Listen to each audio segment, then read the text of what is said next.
What's going on, guys? Marcus Crockett back with another video. This video, we're going to be looking at actually another video, seeing what we can learn, what we could take from this situation and apply to our business, what we can actually leave out of our business, how we can just get better as business owners overall. So with that said, let's go ahead and hop into it. It's estimated hotels have lost $38 billion since the pandemic began. In an effort to lure people back to their rooms, hotels say they have upgraded their cleaning protocols. Our investigative unit took a look to see how well hotels are doing when it comes to sanitizing. Stephen Fabian reports. As hotels start reopening for business across the country, we decided to put some major hotel chains to the test. To test it out, we sprayed this harmless and washable fluorescent paint onto the bed sheets and pillows at hotels using this stencil. Now, the paint is invisible, so you can't tell that anything is written there until you take the stencil away, hit it with our special UV light, and boom, look at that. The Inside Edition logo, glowing, bold, and bright. Yo, if they come into your place to do a news story like this and they putting it to the test, I don't think this is going to be good. It's not going to be a good situation for this hotel. Let's see what happens. Our first stop, the Hyatt Place Times Square in New York City. Illinois Governor J.B. Pritzker is one of the heirs to the Hyatt Hotel fortune and has become a national figure in the wake of the COVID-19 pandemic. It's time to spray away. Producer Charlie McElravy left our mark on the bed sheet, this pillowcase, and a bath towel. We also used this invisible, washable, and harmless gel. We painted it on commonly touched surfaces. Get the power button, the TV remote, thermostat, and for good measure, we also left a full handprint on the desk. Before checking out. Hey, really quick. So that's like really one of the major things that, we talk about is like the high touch areas, right? The things that are most commonly touched. This is kind of like one of our selling points. We always sell on, like, we make sure we sanitize and disinfect all the high touch points. So that's your doorknobs, light switches, telephone receivers, all of those things where people are commonly touching. So they're getting ready to test all the right areas. Now, the bed was made to look as if it had been slept in.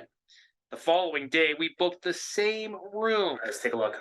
But under a different name. We were told a manager came up and personally inspected this room, so let's see if the sheets were actually changed here. Oh boy, there it is. There's the inside. Oh man, yeah, that's nasty. That's nasty. The crazy thing is like, on a personal note, whenever I go to hotels, we go out, I don't go that far with the black light, but I'm always looking and checking to see if there hair, is there bugs, is there anything. Like, and this looks like it's a fairly decent hotel, but I'm always checking the bed sheets, man. I'm checking the bed sheets, I'm checking the towels, I'm checking under the bed, we checking everywhere. That's just one of the things that that I do. Edition logo. Yikes, that's a big surprise and a big no-no in the age of COVID-19. And there it is again, clear as day. To the hotel's credit, we also found this. You can see that handprint that was left on this table is gone. So this was wiped out for sure. I'm having some problems with the room. I called the manager. It really wasn't properly cleaned. Can I show you something really quickly? I can definitely look into it. That shouldn't be possible at all. But do you think during coronavirus times they should really be kind of going the extra mile, keeping the rooms clean? Absolutely, and that's what we are doing. A few blocks away at the Hampton Inn Times Square Central. She tried her best to avoid that, but there was no avoiding it. Like, they had it right there. So she did what she could. She said what she could say. We left the same stencil. There it is. Then we checked out. The next day we checked back in, same room, different guest. You gotta think they're changing the sheets during coronavirus, or really during any time. Oh, jeez, there it is. Dang, they don't change the sheets. That's wild. Yep, it happened again. Oh my gosh. They didn't change the sheets or this pillowcase. Ugh, that is gross. They do get credit for supplying fresh towels, but the remote and thermostat were not wiped off. Look how easy it comes off with a simple wet wipe. Doesn't take much to get rid of that. I gotta tell you, man, this room was not properly cleaned at all. The sheets weren't changed. Yeah, He came up to the room and they got this big camera in his face. He wasn't expecting that at all. Changed. Things weren't wiped down. Can we show you some stuff inside? Can I actually? I just have to get a manager to. But give me 1 second. You got it. Okay. No one ever came back. Next stop, Trump International Hotel, overlooking Central Park. That last dude, he said he getting up out of there. He went on his lunch break. He said, "I'm not coming back." Outside, protesters have been marching on the crown jewel of President Trump's family hotel empire. Inside, all is quiet and elegant.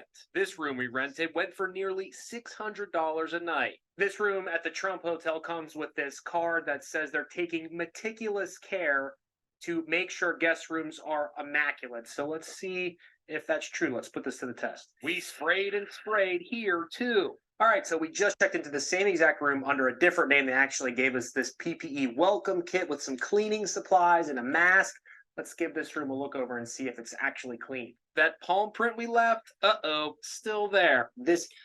See, that's the thing. Like, we've never done hotels. We don't do hotels. We don't do motels. And I just actually found this out just like within the last 2 weeks that some hotels do use third parties, right? They had reached out to us to see if we would be interested in partnering with them and basically just sending them staff. And then they would, pay us for it. They were going to train everyone. They were going to do all of the stuff. They just needed someone to continuously send them staff. And I almost did it, but I decided not to do it just because like that, I got so much stuff going on right now. And that is more than just continuing to grow and continuing to do what I'm already doing. I would have to like change a portion of my business model where now I'm going to have to start going back and hiring W-4 workers, not really having a relationship with them, not building with them, but funneling them over to this huge hotel chain. It was lucrative, but it wasn't anything that, like, if I didn't have all the stuff going on that I have going on now, I probably would have did it. It easily would have made $100,000, but it would have taken me a lot of time to get get everything dialed in, because I would have to run it completely different.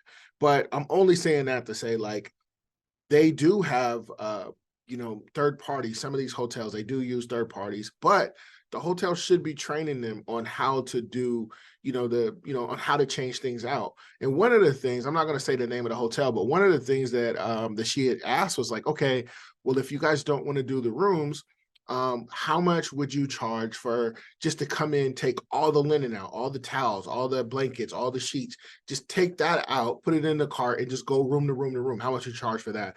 And I bounced a couple of numbers around, but at the end of the day, like, that's not my wheelhouse. That's not what I'm not used to doing that. But when I'm looking at this desk, right, it doesn't matter. So the whole bedding thing is one thing, but when I'm looking at this desk, it's like all you really have to do is you go in, you spray your solution, right? You spray your chemical. Your chemical has a set dwell time, okay? So you let it, and so your dwell time is basically this. It's the amount of time that it takes for the chemical to do the job that it told the CDC that it could do, right? So if it's to kill, influenza, the dwell time is, 2 minutes, 3 minutes, whatever it is. You need to let that product sit there for long enough for it to be able to kill all the things that it's supposed to kill. This ink that they sprayed on there, yeah, it's 1 or 2 wipes, but they're not even doing that. So they came in, more than likely they came in, they looked and saw, okay, no one made any coffee. There isn't any food up here. I'm just going to go ahead and I'm not going to bother wiping it off. I'm going to go because they got so many rooms to go do. But the other thing that I learned about hotels is this. They have, at least in Seattle, it's like this. They have, and I hope I don't get this wrong. They have basically an allotted amount of square footage that they're allowed to do per shift. Now, if they go over that square footage, then according to, I want to say she said it was the city, according to the city, that's basically overtime. And it's a lot of overtime they have to do. So say, for example, if, you're supposed to do, I don't know, 15,000 square feet. of rooms per shift, and you end up doing 20,000. Well, now they have to pay you so much more on top of that. It's essentially like overtime. So I don't understand why they weren't able to do. I mean, this is easy. Like that's easy work right there. Area was not wiped down. As for the remote, yep, our glow paint is still there too. It's such a commonly touched item. The towels had been changed. Looks pretty clean. Now, as for the luxurious bed, all right, this is the big one. So far, so good. I sprayed it right here. So that means at least that sheet was changed. Until this moment. And the pillowcase wasn't changed. That is gross. When we asked for a manager, she took one look at our cameras She said they don't pay me for this. She got up out of there. and walked away. Ma'am, a spokesperson for the Trump International Hotel and Tower said in a statement, following an internal review, we have concluded that the claims made by Inside Edition are categorically false. Trump International Hotel and Tower New York is one of the premier luxury. Yeah, so at the end of the day, make sure you're just using your using the chemicals correctly. Make sure you're following the dwell time, and that you're actually going in and doing the work that you say that you're going to do. Completely unrelated to this, like 4 years ago. 4 years ago, I thought it would have been a good selling point for me to be able to walk in, and this is when I'm perfecting my system, right? I'm perfecting my walkthrough process. So about 4 years ago, I'm going in and I'm just I'm going around, I'm knocking on doors, I'm meeting people, shaking hands, and all of that type of stuff. Well, I got this kit with me, right? So I always keep my square foot reader. I keep some flyers, a couple of other things. But something told me like, hey, maybe you should start bringing a black light with you. So I'm bringing this black light, and I go inside. They tell me they have a cleaner, and I was like, well, just let me take a walk around. I'll see see what I can, just give you a number, right? And then we can take a look and see if they're missing anything. So I have this black light, and in my mind, I'm like, okay, I'm gonna wait till we get to the bathroom. And I'm gonna show these guys. I'm gonna flash it, turn off the lights, and I'm gonna flash it around the toilet to show like all the splatter and stuff. Well, I said, I told him, because it was right next to a bagel place. I said, I tell you what, I know you're happy with your cleaners now, but if I could find something in here that you wouldn't be happy about, I tell you what, I'll buy you a bagel, right? I'll buy you a bagel. You can have it for whatever time it was. He's like, okay, let's do it, right? He's a cool guy, cool guy.